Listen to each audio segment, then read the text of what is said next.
بسم اللہ الرحمن الرحیم۔ شروع اللہ کے نام سے جو بڑا مہربان اور نہایت رحم والا ہے۔ دوستو، حیوان اپنے مالک کا زیادہ وفادار ہوتا ہے، جبکہ انسان اپنے پروردگار کا اتنا وفادار نہیں ہوتا۔ حضرت حسن بصری رحمۃ اللہ علیہ فرماتے ہیں کہ کتے کے اندر 10 صفات ایسی ہیں کہ اگر ان میں سے ایک صفت بھی انسان کے اندر پیدا ہو جائے تو ولی اللہ بن جائے۔ کتے کی 10 صفات یہ ہیں۔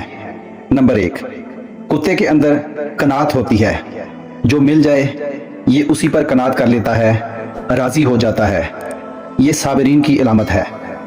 نمبر 2، کتا اکثر بھوکا رہتا ہے، یہ صالحین کی نشانی ہے۔ نمبر 3، کوئی دوسرا کتا اس پر زور کی وجہ سے غالب آ جائے تو یہ اپنی جگہ چھوڑ کر دوسری جگہ چلا جاتا ہے، یہ رازئین کی علامت ہے۔ نمبر 4، اس کا مالک اسے مارے تو یہ اپنے مالک کو چھوڑ کر نہیں جاتا، یہ صادقین کی نشانی ہے۔ نمبر 5، اگر اس کا مالک بیٹھا کھانا کھا رہا ہو تو یہ باوجود طاقت اور قوت کے اس سے کھانا نہیں چھینتا، دور سے ہی بیٹھ کر دیکھتا رہتا ہے، یہ مساکین کی علامت ہے۔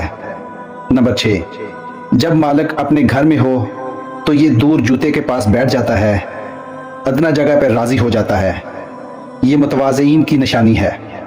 نمبر 7، اگر اس کا مالک اسے مارے اور یہ تھوڑی دیر کے لیے چلا جاتا ہے اور پھر مالک اسے دوبارہ ٹکڑا ڈال دے تو دوبارہ آ کر کھانا کھا لیتا ہے، اس سے ناراض نہیں ہوتا، یہ خاشعین کی علامت ہے۔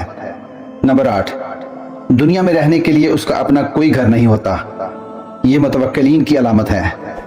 نمبر 9، رات کو یہ بہت کم سوتا ہے، یہ محبین کی علامت ہے۔ نمبر 10، جب مرتا ہے تو اس کی کوئی میراث نہیں ہوتی، یہ زاہدین کی علامت ہے۔ غور کریں کہ کیا ان صفات میں سے کوئی ایک صفت بھی ہم میں موجود ہے؟ ہم نے تو جہنم کی بہت تدبیر کی، لیکن تیری رحمت نے گوارا نہ کیا۔ دوستو، ویڈیو اچھی لگی ہو تو چینل کو سبسکرائب ضرور کیجیے گا۔ اللہ تعالیٰ آپ کا حامی و ناصر ہو۔